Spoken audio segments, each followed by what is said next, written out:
can do it, Dumbo. Show him.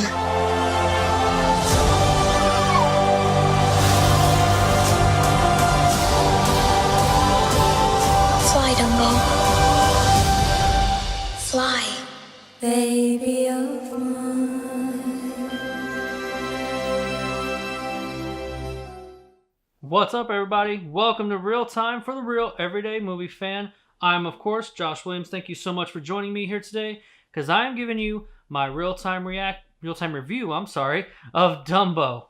Now, Dumbo was written by Ehren Kruger and directed by Tim Burton, and it stars, of course, Dumbo, alongside with Finley Hobbins, Nico Parker, Eva Green, Colin Farrell, Danny Devito, and Michael Keaton. There are still some more slew of characters, but those are the main ones that are most important. I'll put the rest in the description box below. Now, coming into this movie, I was hesitant, but the trailers really won me over. I gotta say, the trailers are some of my best ones that I've seen this year and last year coming into the movies for 2019. I mean, Dumbo really made me feel, pulled on the heartstrings throughout the trailer. So it got me excited. But it did have Ehren Kruger as the writer, which for some reason I was still positive. I don't even know why, because he did movies such as Scream 3, Dracula 2000, Ring 2, and Transformers 2, 3, and 4. No, God! No, God, please, no! No! Yeah. So, needless to say that I was, for some reason, I was still, positive about what he could possibly bring to this screenplay, because I thought in my head, surely Disney wouldn't have, be okay with a screenplay that's, shitty like those. So obviously, of course, he must have done something really, really great.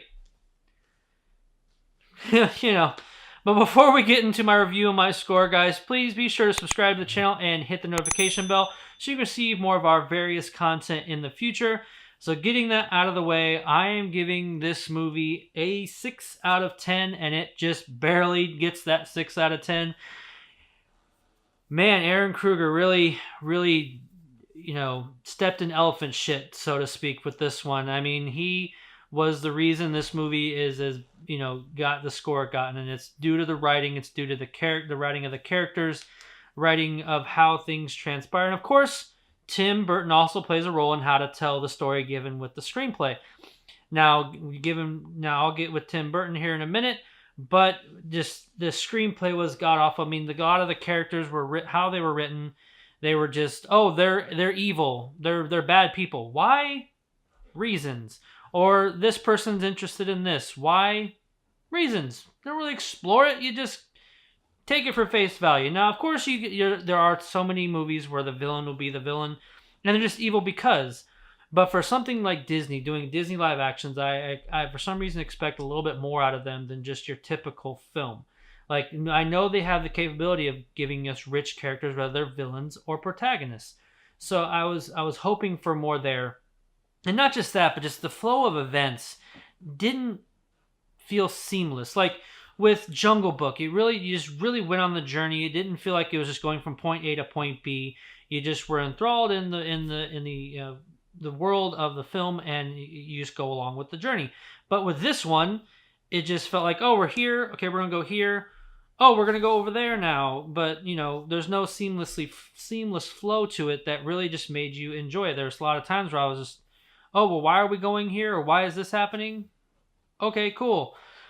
But that was really the biggest problem with the movie. It is just the screenplay was just really that bad.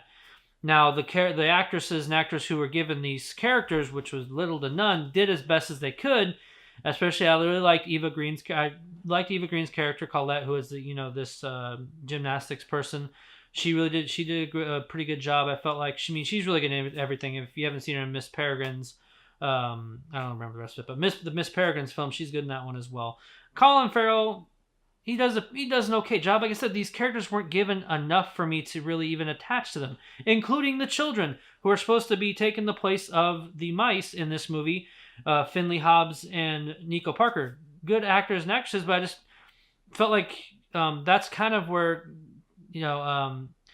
sorry, Tim Burton kind of failed was getting some good acting out of some of these characters, especially some of the kids, or even in getting some emotion behind them, because there's a big problem. There's a big story arc between the children and Colin Farrell, who's their father, that was supposed to be something that really gravitates towards you, and it kind of helps along with Dumbo's story, but it doesn't really make me feel anything for them because I didn't really get to explore them as much. And so, but besides all that, Tim Burton did a good job as far as a lot of the camera work when it involves Dumbo, really making you feel the emotions when he's feeling sad or when he's really happy, just really capturing the magic of Dumbo and the character of him himself. And that's the biggest part. Like, if Dumbo was not in this movie would be shit. I mean, not shit, but actually, no, yeah, I'm going to give it shit. If without him in it, he was the star of the movie. I wish there was more of him. I mean, he really warmed your heart when he was happy, and he broke your heart when he was sad. And I got to give it to Tim Burton for the camera work he did with directing him, along with the children, and then also with the CGI team, really making you, like, when you see his eyes swell up, your eyes swell up along with him. Like, that part of the story was really what gave this movie a 6 out of 10 for me. It was his, turmoil with losing his mother, trying to get his mother back, learning how to fly, and being enthralled in this circus atmosphere. And even then, the ending is actually different. I'm not going to spoil anything with it at all, but it's different than what I remember the animated film, and I like the ending of it. It made more sense to me than the original ending of the original cartoon.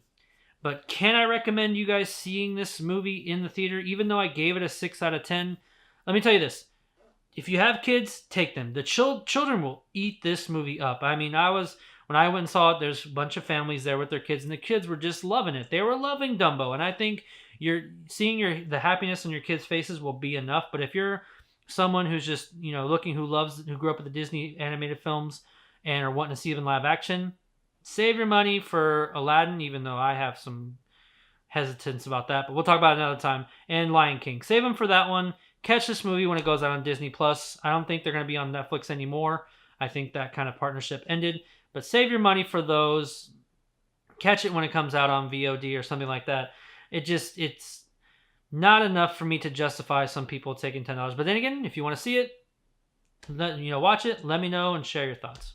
But that'll do it for me today, folks. Thank you very much for watching. What did you think of Dumbo if you have seen it?